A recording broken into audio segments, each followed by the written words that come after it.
पहला है सवारी पे चढ़ करके भगवान के दर्शन करने जाना।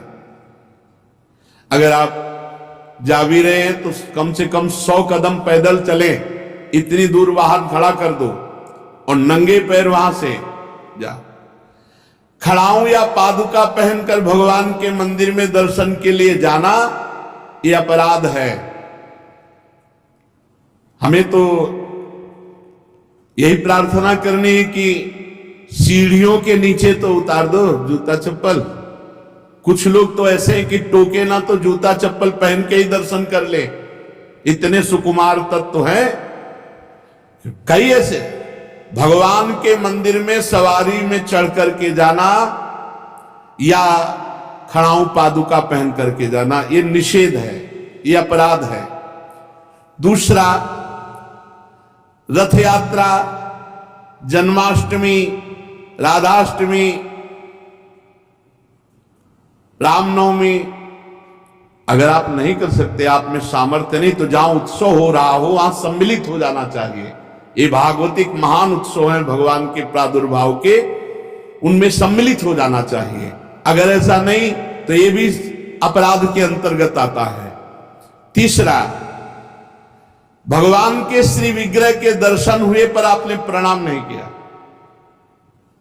जैसे ऐसे जहां इतना जरूर करो, चाहे जिस भगवान के हो, इसमें अनन्यता नहीं है।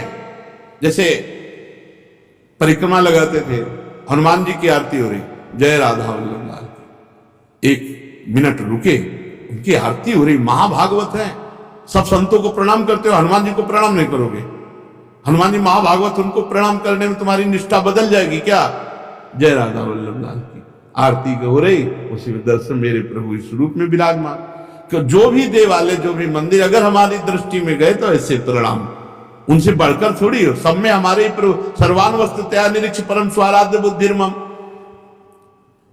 प्रभु के श्री मूर्ति के दर्शन करके प्रणाम न करना या जूठे मुंह अपवित्र अवस्था में प्रभु के दर्शन करने जाना।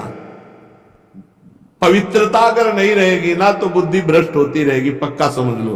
पवित्रता की बहुत जरूरत है।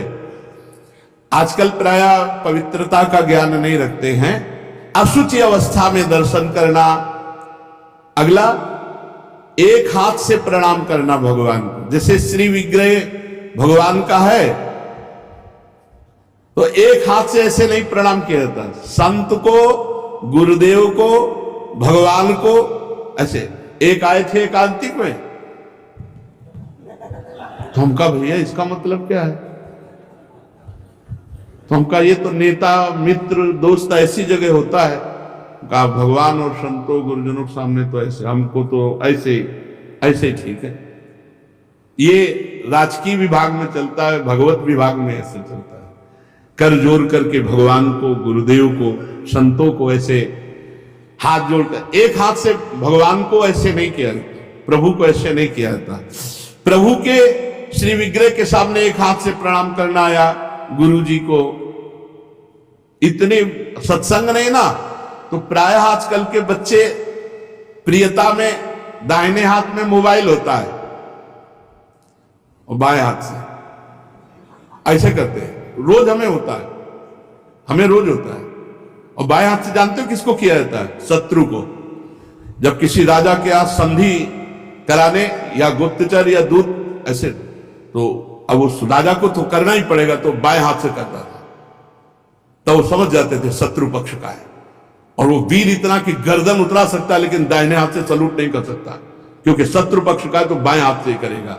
एक हाथ से प्रणाम करना या बाएं हाथ से प्रणाम कर। अब सत्संग नहीं तो बेचारे नहीं जानते हैं। राधा राधा नहीं बोलेंगे, राधा राधा बोले तुम्हारी वाणी पवित्र, तुम्हारा जीवन पवित्र। हमें बहुत सुख मिलता है जब कोई रास्ते में जैसे राधा राधा तो हम खड़े हो जाते हैं। राधा राधा राधा, आपका भी मंगल, हमारे कानों का भी मंगल, और हमारा हृदय गर्व में भरता है, मेरी महारानी जी का नाम लिया जा रहा है।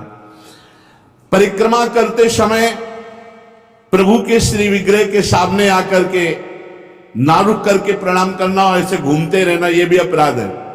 परिक्रमा, एक परिक्रमा की सामने आए प्रणाम किया, फिर दूसरी की, फिर सामने आए, प्रणाम किया। 4 परिक्रमा अपने प्रभु की होती है, हरिप्रियाजू की 4 परिक्रमा। और प्रभु के श्री विग्रह के सामने पैर पसार करके बैठना। प्राय जिनको सत्संग नहीं मिला वैसा, दादा वल्लभ जी में जैसे वो बारंडा है ना सामने, चौकस ऐसे ऐसे बैठ के पैर ऐसे, अपराध है। प्रभु के सामने पैर लंबे करके या ऐसे पैर घुटनों में बांध करके बैठना। प्रभु के श्री विग्रह के सामने दोनों घुटनों को ऊंचा करके उनको हाथ से लपेट करके, प्रभु के श्री विग्रह के सामने ऐसे ऐसे नहीं, या तो हाथ जोड़े खड़े रहो या ऐसे हाथ नीचे कर लो, मतलब एक सौम्य मुद्रा होनी चाहिए। यदि वहां खड़े हो, वैसे उचित तो यह कि जितनी देर खड़े रहो, हाथ जोड़े खड़े रहो प्रभु के सामने। पर जिनको सत्संग नहीं मिला, जिनको ज्ञान नहीं, तो प्राय ऐसे खड़े होते हैं प्रभु के सामने। प्रभु के सामने, गुरुदेव के सामने, संतों के सामने ऐसे नहीं खड़े हुआ जाता। और प्रभु के सामने बैठ करके सोना ये अपराध है, इसमें पाप लगता है, मलिनता हो। जैसे सत्संग में सोना, प्रभु के सामने बैठे हुए सोना, या स्वाध्याय करते हुए, भगवान के श्री विग्रह के सामने पाना। जैसे चरणामृत मिले तो साइड में हो गए, प्रसाद मिले तो साइड में हो गए, ऐसे नहीं वही सामने ही, प्रभु के सामने नहीं। भगवान के श्री विग्रह के सामने झूठ बोलना, बात ही मत करो, मंदिर में बात मत करो, गलती हो जाएगी। कुछ भी अगर जरा भी झूठ निकला तो वज्र की लीक हो जाएगा, भोगना पड़ेगा। मौन रहो। जब कोई कहे हमें बात करनी, गेट के बाहर मिलो मंदिर के। अगर थोड़ी चूक भी हो जाएगी तो फिर दर्शन कर लेंगे आके, और इन्हीं के सामने झूठ बोल गए तो फिर क्या होगा। श्री भगवान के सामने जोर से बुलाना किसी को बिल्कुल नहीं। अगर वहां है तो बहुत सावधानी से बात की जाती, धीरे से बात की जाती, वो भी प्रभु संबंधी बात की जाती है। भगवान के श्री विग्रह के सामने आपस में कुशल मंगल पूछा, और कैसे हो, प्रभु सामने वहां पूछ रहे और कैसे हो, अपराध बन रहा है।